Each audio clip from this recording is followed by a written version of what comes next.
He's going to talk on the topic of don't just set, achieve your goals smarter. I'd like to give us just a brief introduction for all of you to get to know him just a bit more, although he's going to introduce and talk about what he's doing. He's the founding president of Malaysian Association of Professional Trainers and Coaches. He's a trainer since 2007 for sales, entrepreneurship, and mindset. He was awarded with the prestigious Global Training and Development Leadership Award by the World HRD Congress, Distinguished Trainer in 2017, Hall of Fame 2018 in Asia's Training and Development Excellence Award, a Best Sales Trainer in Malaysia recently 2019. He's appointed as Nexus Governing Committee member for Malaysia Productivity Corporation and Director of Asia Pacific for Global Trainers Federation. I'm really pleased to have you on board with us. Thank you so much once again for your time. The floor is over to you. Thank you. Thank you. Good afternoon. Thank you for having me over and share in this session. I'm going to be sharing a little bit about don't just set goals, but achieve them. All right. So before I proceed and continue, may I know who is here on the call with us? If you're here on the call, please switch on your videos very briefly so that I know at least, I'm not talking to a bunch of words, but rather with people behind the screen. So if you're here with us, please switch on your videos.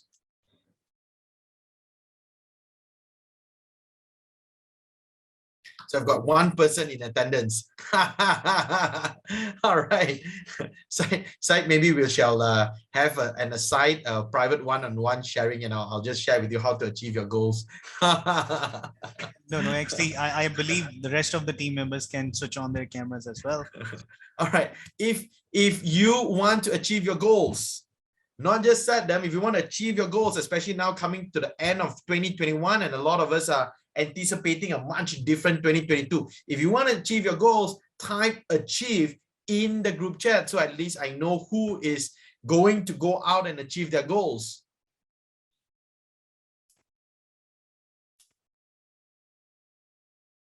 So you're saying if I have already achieved my goals for this year, you are aiming to achieve your goal. If you want to achieve your goal, yes. If you want to achieve your goal in 2022, please type the word achieve.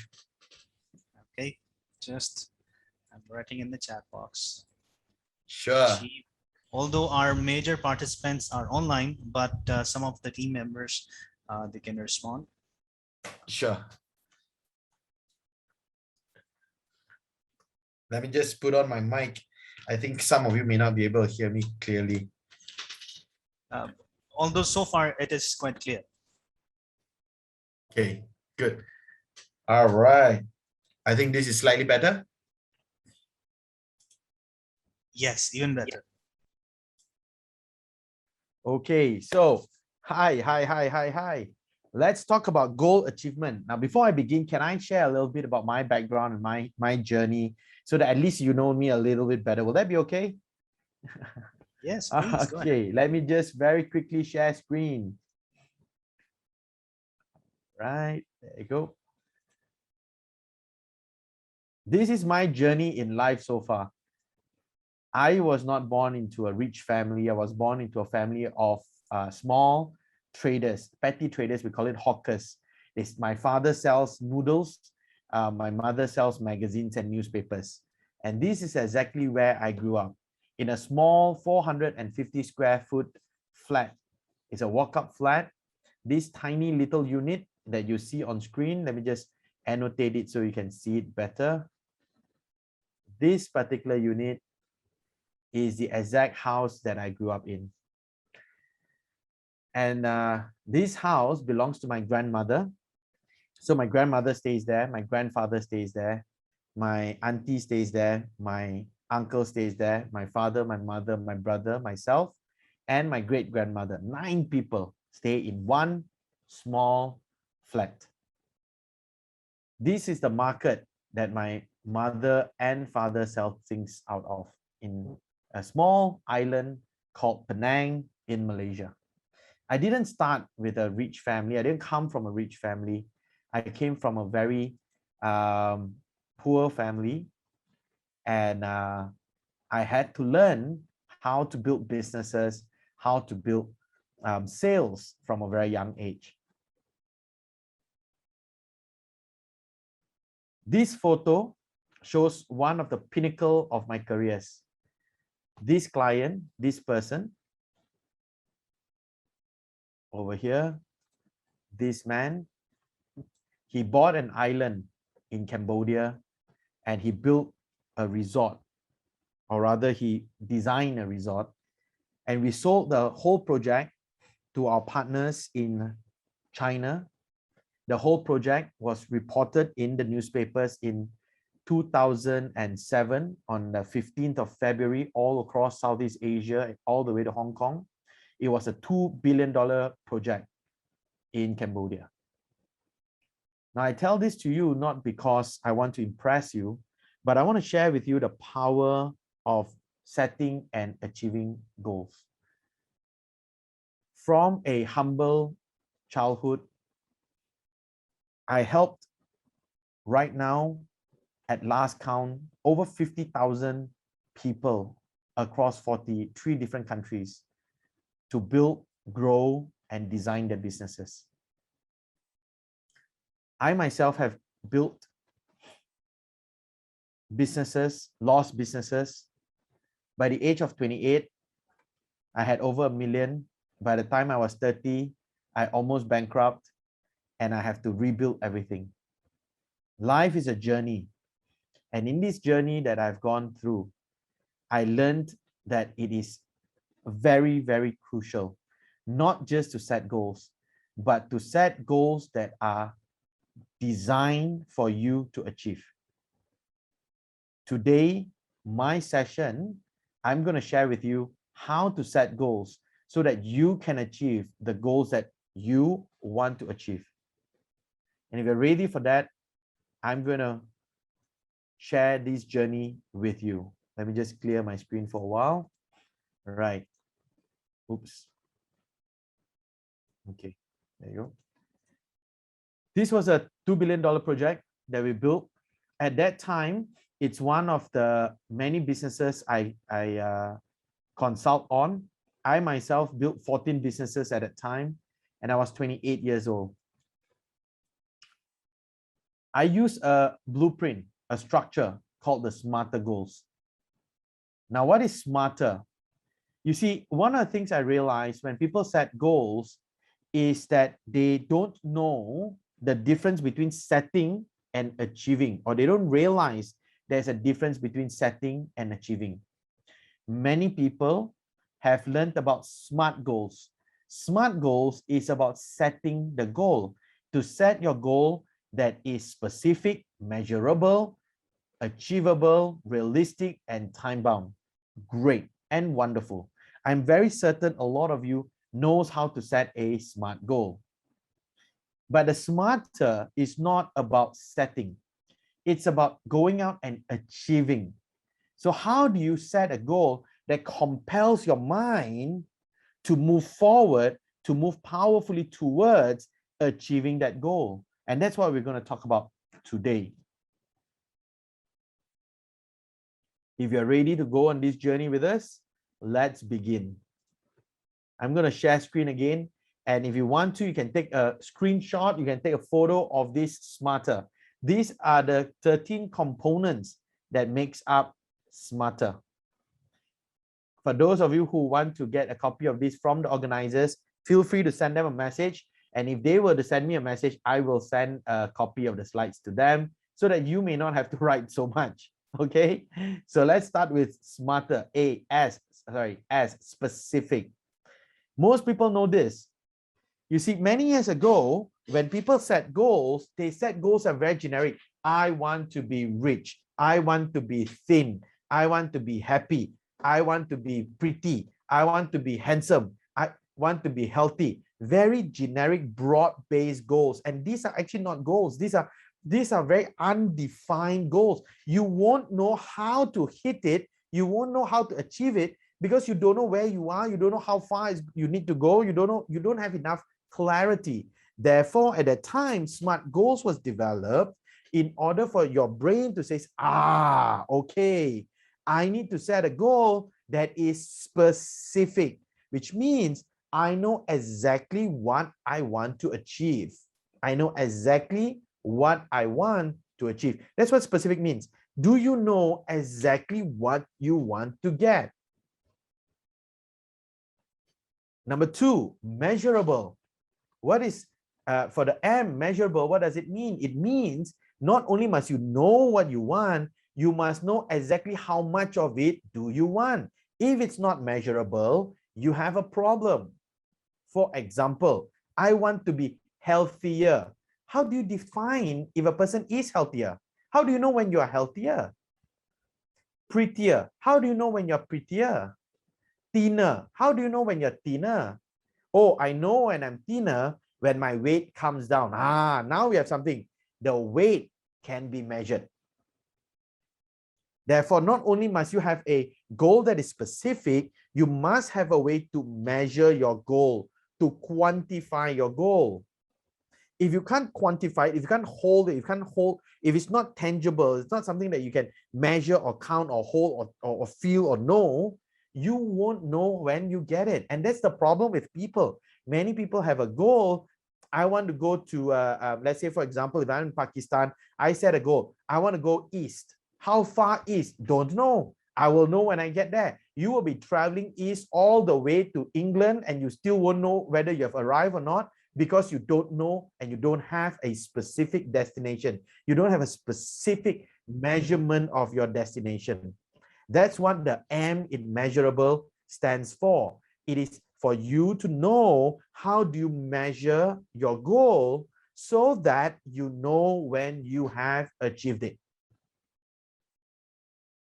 Now, some people ask me, Soo Hoo, what if my goal is very achievable, very easy to achieve? What then? Once I achieve it, what do I do? Once you achieve it, set a different goal, set a further goal, go further, go do more, and just keep advancing until you get to a point when you're fully, truly happy with where you are. Measurable. The third criteria of a smarter blueprint is a milestone. And this is a huge problem for many people. Many people set a goal so big and you know, there's so many books written about you have to set a goal that is so big, so scary that you know you will go for it. If the goal is not doesn't scare you, it's not big enough. I'm sure many of you have heard that before, right? But the problem is this: if a goal is too big and too scary, I think you won't do it. What if I give you a goal and I say, look, you know, your goal is simple. I will give you 10 million US dollars if you survive 10 punches to your head by Mike Tyson. I'm very certain not many of you will go for it, right? Because the goal is too scary. And that's what a lot of people do. They set goals that they scare themselves to a point that they're not going to go for it. And then they comfort themselves by saying, look, you know, if you set a goal of hitting the moon, even if you don't hit it, you land among the clouds. That's setting yourself up to fail. Can you imagine setting a goal that you know you won't achieve? Do you think you'll go for it? You won't. Setting milestones means no matter how big your goal is, you know what's the next chunk, the next step, right? So if you have a 5-year goal to make $1 million US, you need to then scale it down. What is your 5 annual goals? And then scale that down again. What's your 12 monthly goals? And scale that down again. What's your 4 weekly goals? And all you aim for is the next week's goal. And if you meet your goal week after week, month after month, year after year, you will get to your destination eventually. That's setting your milestone. It's just like how the planes work. The planes don't fly in a straight line. They fly in a zigzag or whatever it is, but they know how to get to where they want to go. They know the end destination. And as they fly, they know they're off course. They'll recalibrate and they go off course again. They recalibrate. Eventually, they'll get to where they are aiming to go. That's your milestone. That's the purpose of setting your big goals, chunk down into small size so that you can measure step after step after step. Eventually, you'll get to your end destination. Very often, I give this analogy and I ask, how do you eat an elephant? You don't take the whole elephant and eat in one go. You eat the elephant one bite at a time. And that's exactly what you need to do. Many years ago, I attended training, amazing training. We were asked to carry, on average, each person is carrying about 20 kilos of weight. And all we were asked to do is to walk one step at a time, focus on the step immediately ahead of us, and keep walking until we see a flag with a number. The numbers are progressive, 1 to 6. When we reach the first flag, we need to walk further until we reach the second flag and walk further until we reach the third flag. Eventually, when we reach the 6th flag, we turn around and we walk back to the starting line. That's all we had to do. Focus on one step at a time and keep walking until we see the 6th flag. We turn around and we walk back until we reach the starting line. Simple as that is. And we were given 2 hours to complete everything, to walk, to carry 20 kilos of things and just get there, 6 flags, walk back. When we came back, we were asked, how far did we think we walked? It was then revealed to us that each flag is 1 kilometer. And we walked the grand total of, each flag is 1 kilometer. And we walked a grand total of 5 kilometers one way and back 5 kilometers. It was madness.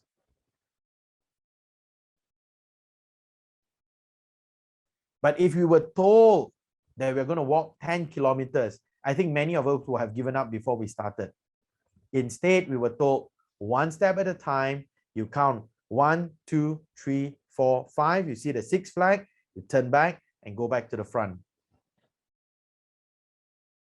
Simple, measurable, achievable, milestone, small achievable goals.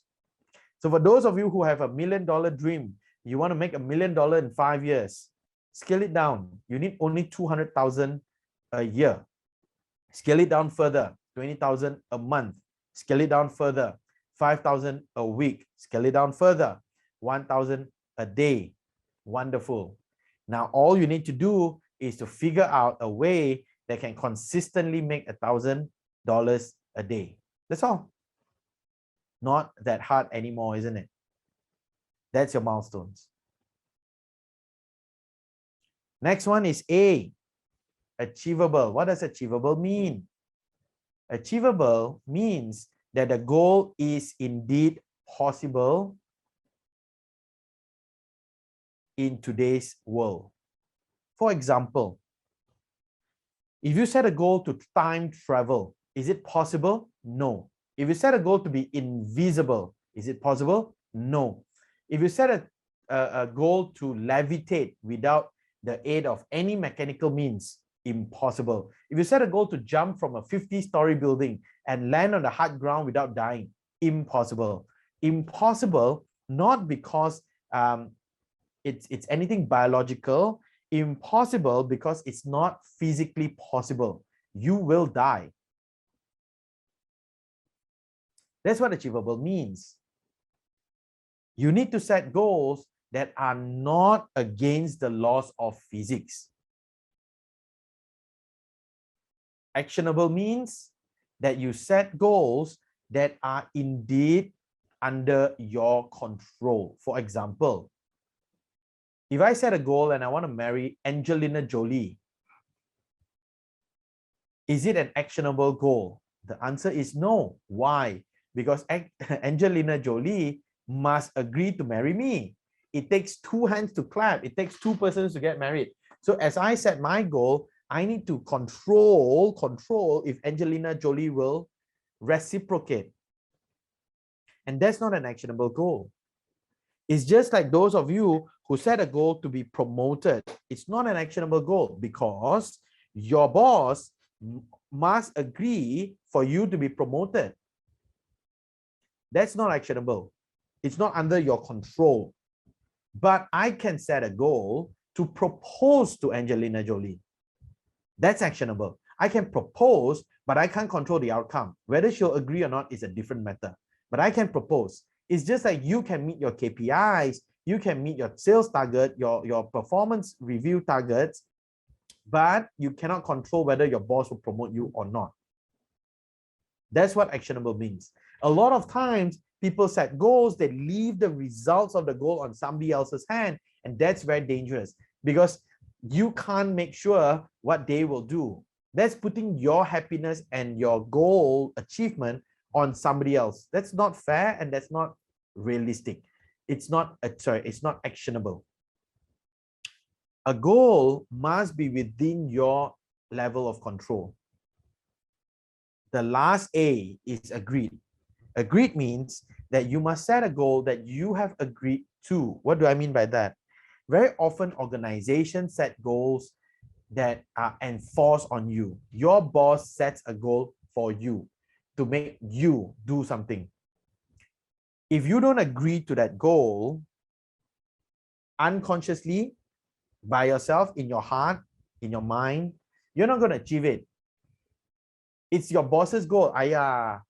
My boss wants me to do more sales. My boss wants me to work harder. Of course, they want to squeeze the most out of me. I'll just do what I can. That is not an agreed goal. An agreed goal is something that you are connected to, that you want, that you agreed to it, that you want it, that you self-initiated it, that is relevant to you, that is yours. It's stuck to you. That's agreed. All right. So at this juncture, any questions? If you have, you might type in a group chat. Some of the admin may help me gather the questions if there's any from the internet. If not, we're going to go to realistic and relevant.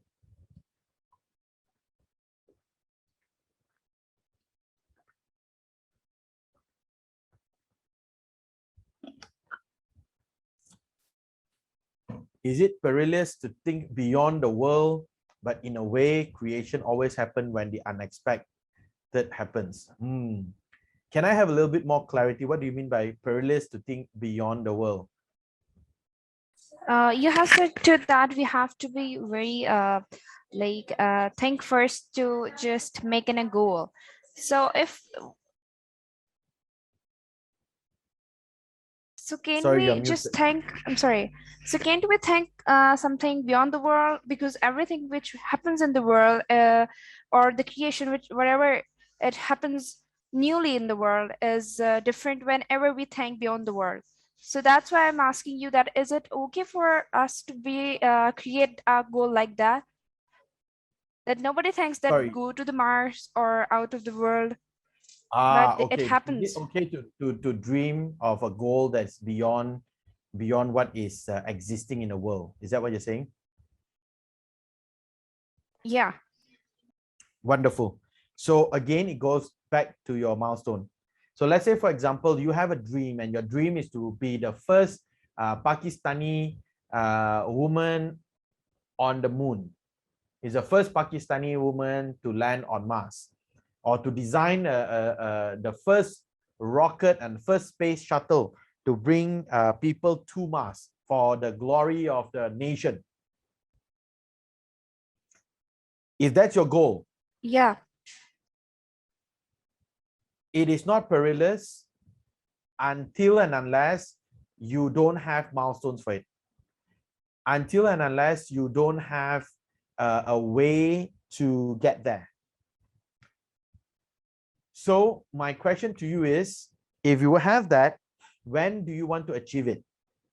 5 years, 10 years, 15 years?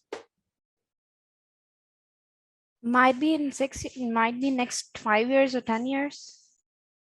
No, might be. Pick a year, 5 years or 10 years. Which one? 10 years. 10 years? 5 years? 10 years. 10 years. Okay, good.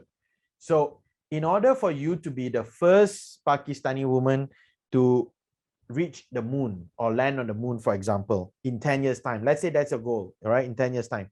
Then the next question is, what are the steps that must happen between now and 10 years from now for you to achieve that? And you have to start planning backwards. I'll give you an example. When I was younger, there was a show called Beyond 2000. I'm not sure how many of you have ever seen that show. If you have seen that show, then you're old, okay? So there was a show called Beyond 2000, and what they do is they highlight all the future technology. And by future technology, it means the technology today, all right? And this is back to before year 2000. It was in the 1980s, right?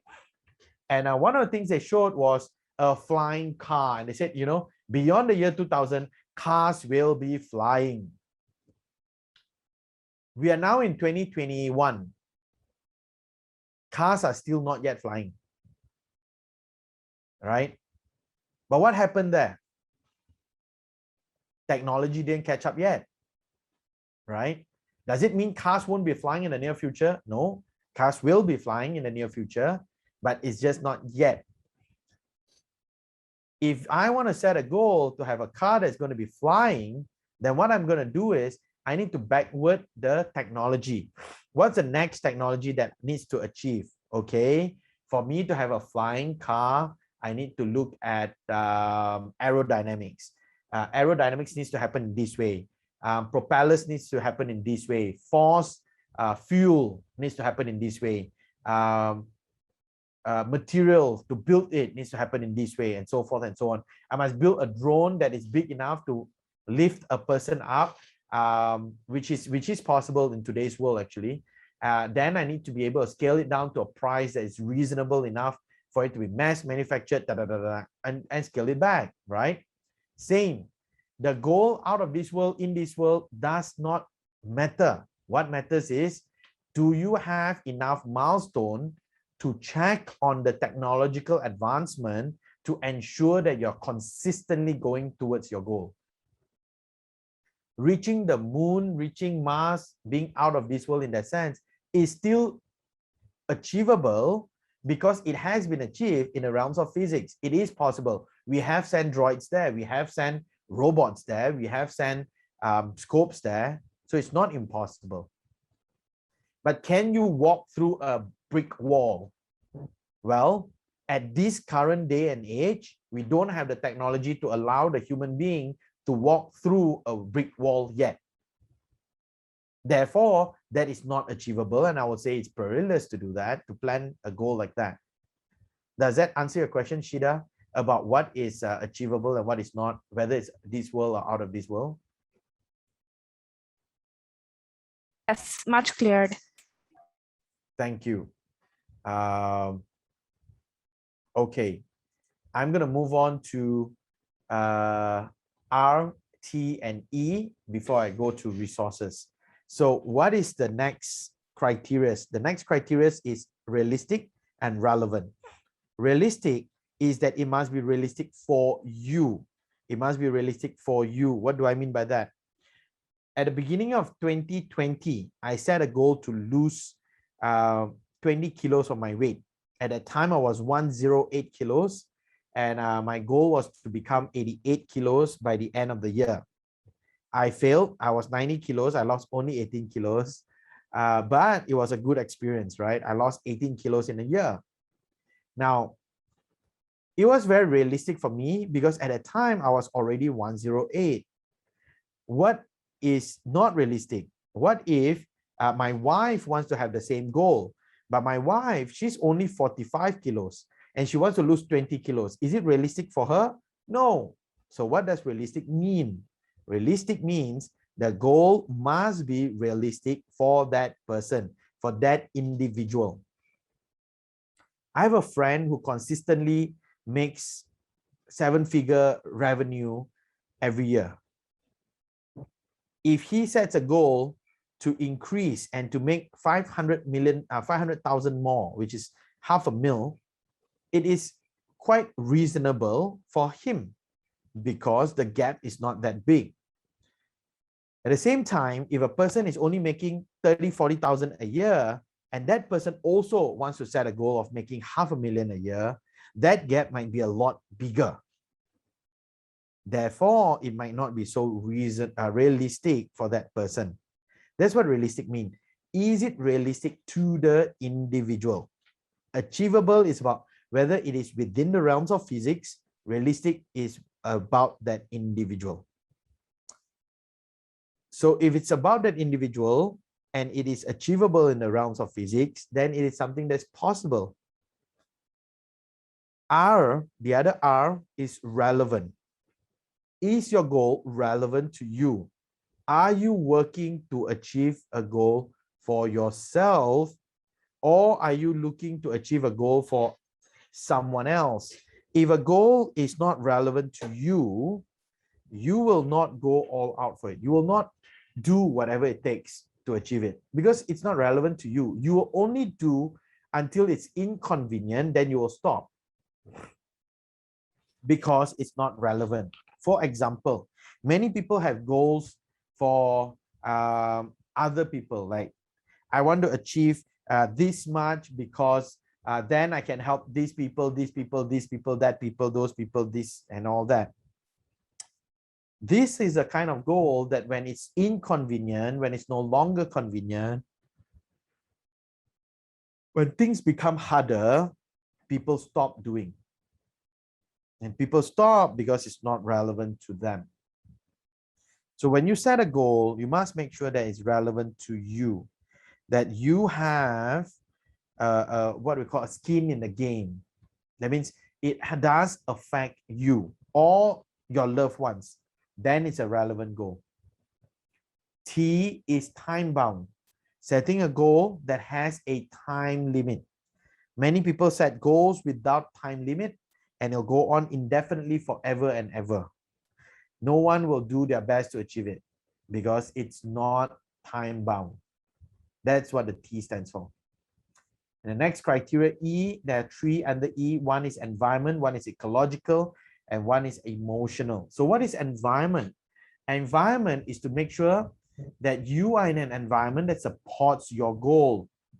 For example, I wanted to lose weight, but my family, my father, mother, brother, sister, everyone around me are all overweight, obese. Nobody is thin. They eat a lot of junk food.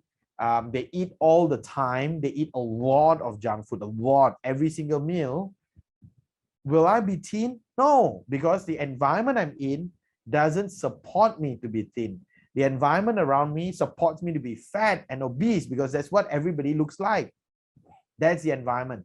The environment will have an impact on the individual because that individual will see the people around them and go like, okay, that's the norm. That's why we say you are the summary, you are the average of the 5 people you spend your time with, because those 5 people become your environment. The next one is ecological. What's the difference between environment and ecological? Environment is how the environment impacts the individual.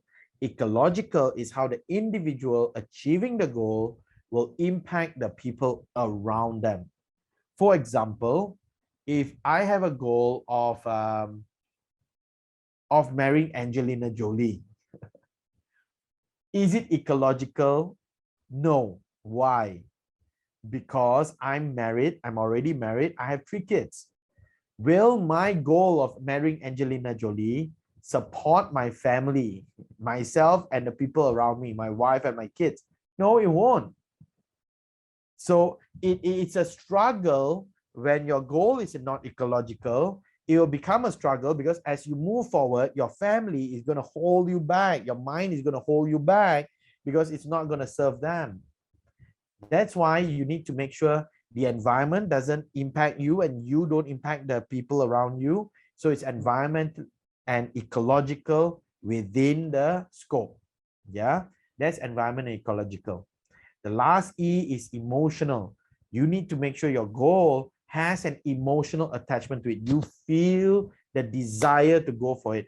You want to achieve it. You feel the pain of not achieving it. You feel the drive to go forward and get it. That's emotional. And the last criteria of a smarter blueprint is resources. What resources do you need to achieve the goals that you want? This is the smarter blueprint. Now I'm going to open the floor for questions again. I'm going to take 3 questions before I go to one last technique in the smarter blueprint to ensure you achieve the goals that you want. All right, I'm going to stop share here and I'll take 3 questions. Anyone with any questions that you may have? Sure, actually, I am getting a lot of questions for you. There is a very active response from the audience. With a heavy heart that we cannot marry Angelina Jolie, I'm going to ask you some other questions. All right. So why is it that we have such a difficult time keeping focused on our long-term goals once they have been established? Milestones. Milestones is the #1 problem. Most people have long-term goals and it's long-term, right? They don't set a specific milestone towards it. It's like, yeah, one day when I get there, I'll be very happy. But that journey is so far away that we don't see the direct next step.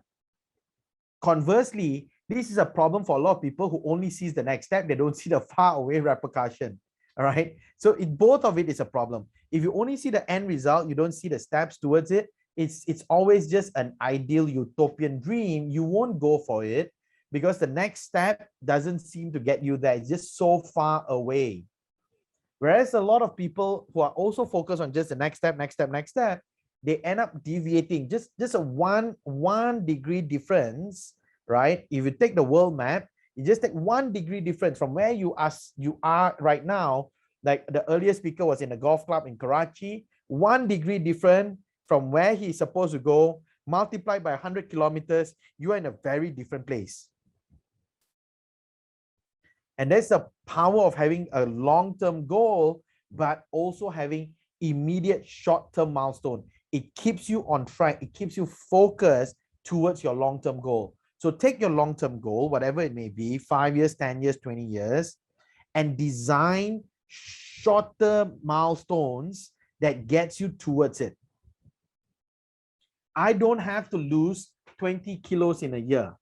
I only need to lose 1.7 kilos a month, which translates to 500 grams a week, which is 100 grams a day.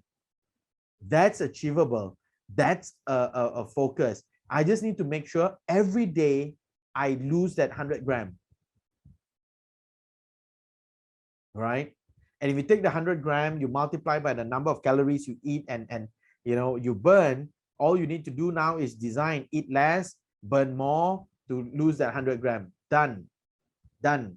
So you know your ultimate goal, your long-term goal, but your immediate milestones needs to be there. And that's the problem that a lot of people have. They don't have those milestones. Soo Hoo, I strongly feel like that you're just talking to me, especially when you're talking about losing weight. All right. Okay. Very interesting session going on. And the best thing is that your examples are very relevant and, they are interacting and exciting our students. Okay. One of the questions that is from research assistant, Mr. Asad, he's asking, how can we achieve our goals if we have a hurdle in our target in achieving our goal? Pardon, sorry, can you repeat that? How can we achieve our goals if we have hurdle in our target? Yeah, how can we achieve our goals in achieving our target? Sorry. For example, while we are achieving our goals and there are hurdles for achieving our targets, milestones. Okay. Yeah. So how can we achieve our goals? That time. Okay. All right, wonderful. That is now a measure of how emotional it is. How much do you want to achieve it, right? How relevant is it? How have you agreed to that goal? You see, the thing is, everything we do in life always has hurdles in front of us, right? The more we are connected to our goal, the more we are desiring the goal, the more we will overcome those hurdles. The less we are connected to the goal, the less emotional we are about the goal. Once we hit the hurdle, we will say, it's just so difficult to achieve it. Let's change a different goal, right? So to overcome it, you need to have a goal that is so compelling, it drives you towards it.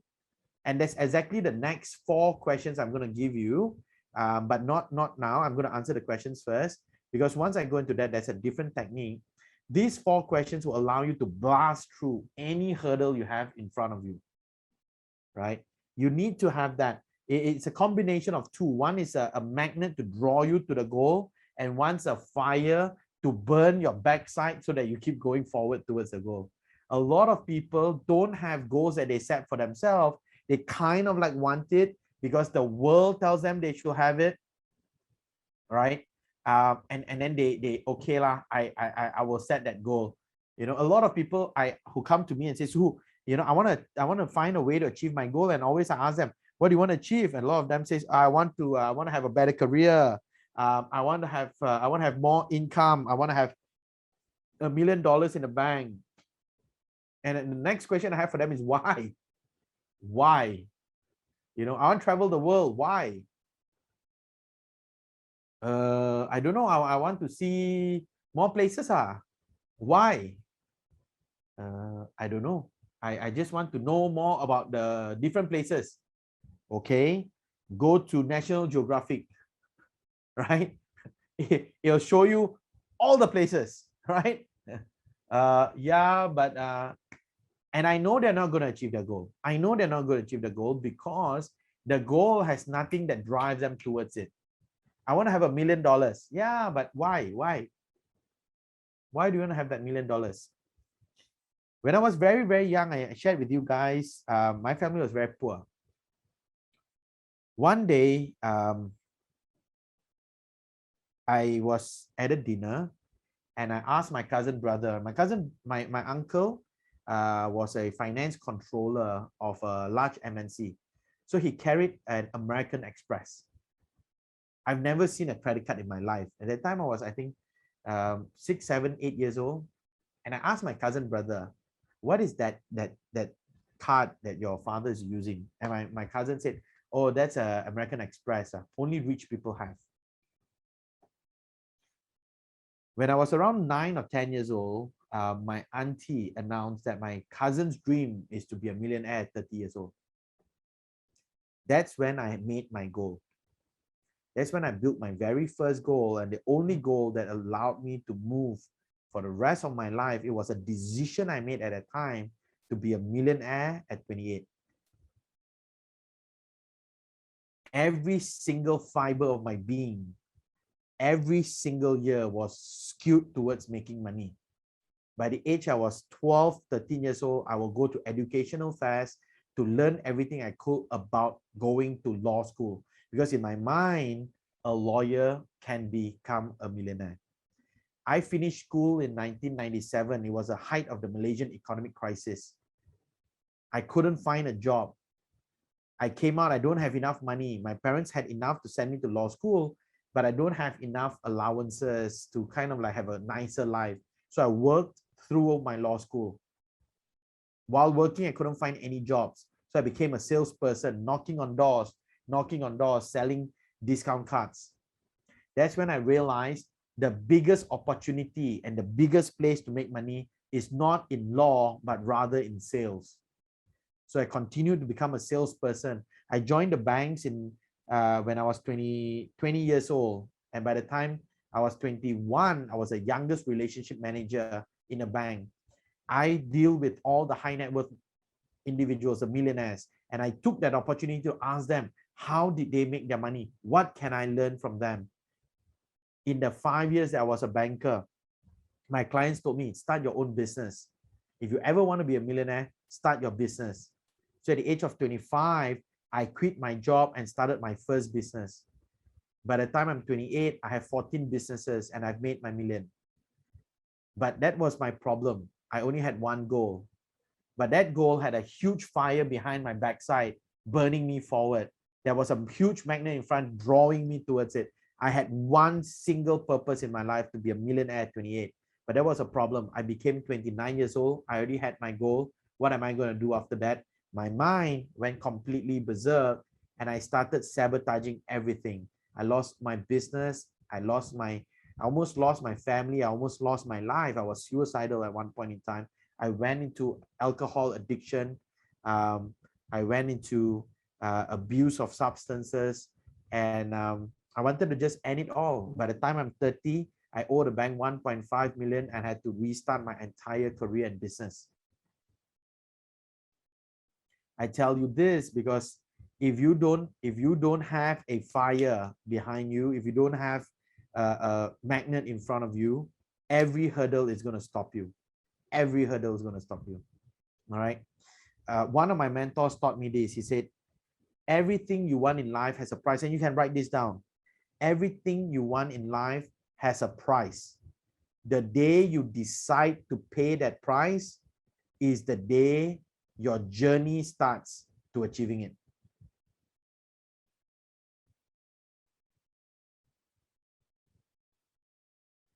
All right. One last question before I go to the next technique. There was a question, but I believe the way you answered this question, it have automatically answered that question as well, because yeah. So if you would like to move on, you were saying that you wanted to ask us 3 questions. So if you want to do that, you can do it. Okay.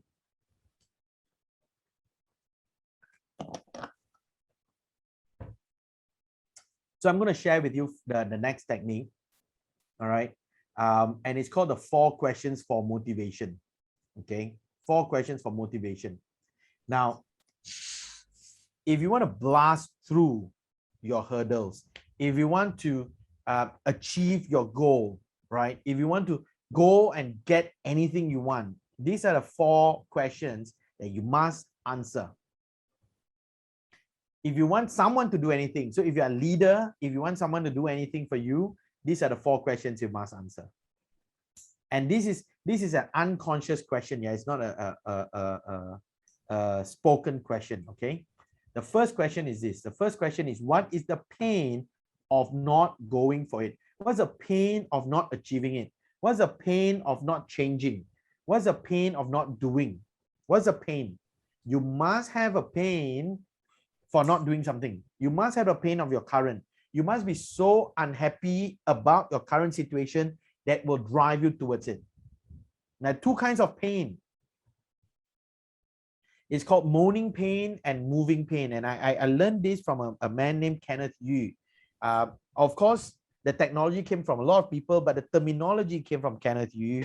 And I love the way he explains it, right? Imagine this story. There was a boy and a father who went to the zoo. So the boy and the father was walking around in the zoo, and they saw in the bear enclosure a bear that was moaning and howling. So the boy asked the father, Daddy, why is the bear moaning like that? So father was looking and he says, boy, see, the bear is sitting on an anthill. The ants must be biting him. So the boy said, yeah, Daddy, but if the bear is sitting on an anthill and the ants are biting him, why don't he move? And the father says this, you see, boy, sometimes the pain is enough for us to moan, but not enough for us to move.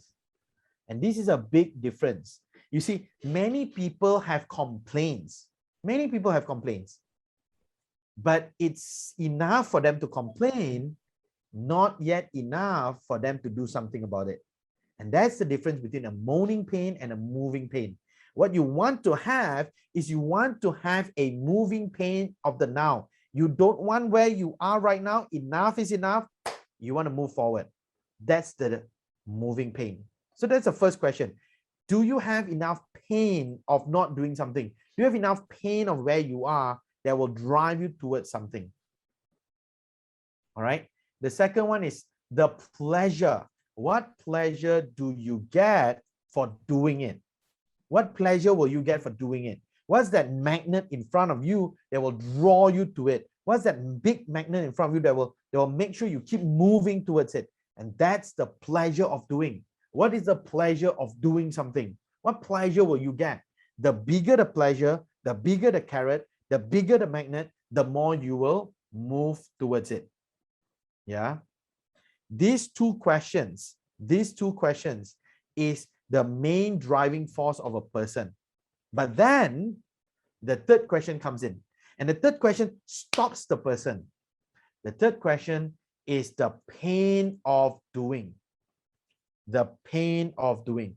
What is the pain of doing? This is your hurdles. This is your hurdles. This is the price you have to pay for doing something. This is a price you have to pay to change something. This is a price you have to pay to move forward. This is the pain of moving. There will be pain. Everything you want to achieve, you want to get, there is a price you need to pay. The price is the thing that stops most people. And that's what you need to do. You need to make the pain small. You need to shrink the pain of doing something. And the last question is this. What is the pleasure of not changing? What's the pleasure of not changing? Many people have an unconscious pleasure staying exactly where they are.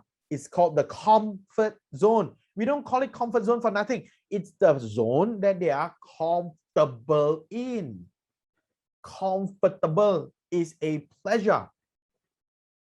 These 4 questions is the overriding questions in the unconscious mind that allows the person to do or not do something.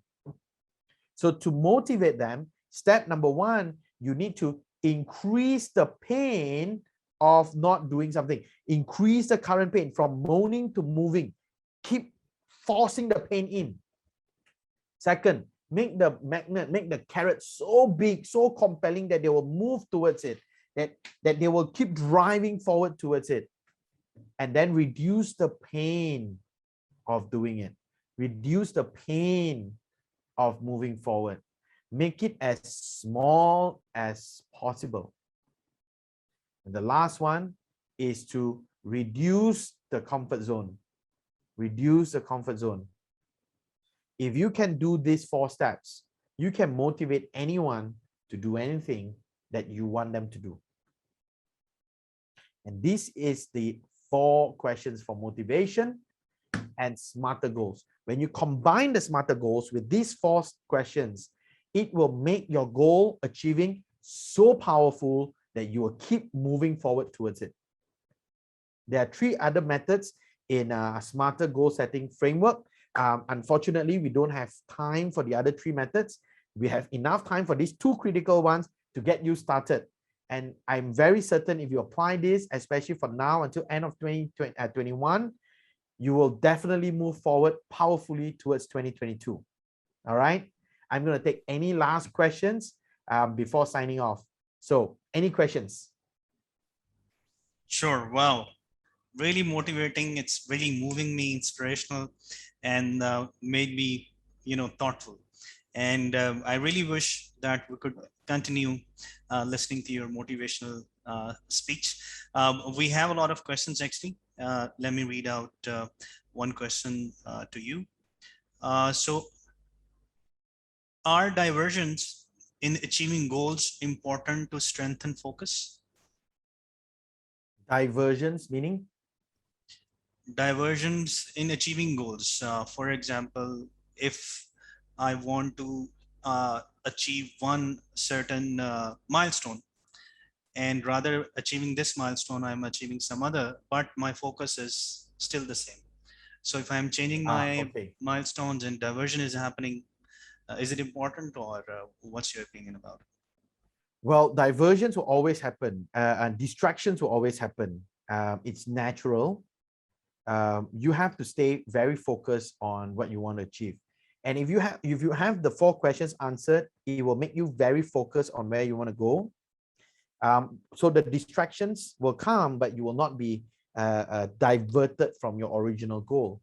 However, you want to be very careful of one thing. If any of you use a Waze application or Google Map application for directions, is it popular in Pakistan? Yes. Wonderful. If you use that, that's going to be your guidance in life. All right. If you ever worry about diversions and distractions, always remember how Waze and Google Maps work. Number 1, in order for the application to work, it must know exactly where you are. All right. That's your GPS, right? It needs to know exactly where you are. Just like in life, in order for you to go towards your goal, you must know exactly where your start point is. Number 2, you must know exactly where your end point. Like if you open Google Map and you just key in somewhere in Karachi, you will never get to where exactly you want to go, because it will bring you to somewhere in Karachi. Unless, there's a shop called Somewhere and it's in Karachi and that's where you're going to go, right? But if you don't have a specific destination, your Google Map or Waze will not work. So first step is Google Maps and Waze need to know exactly where you are. Just like life, you need to know exactly where you are. Second, Google Maps and Waze needs to know exactly where you want to go. Just like life, you need to have your goal. You need to know exactly where you want to go.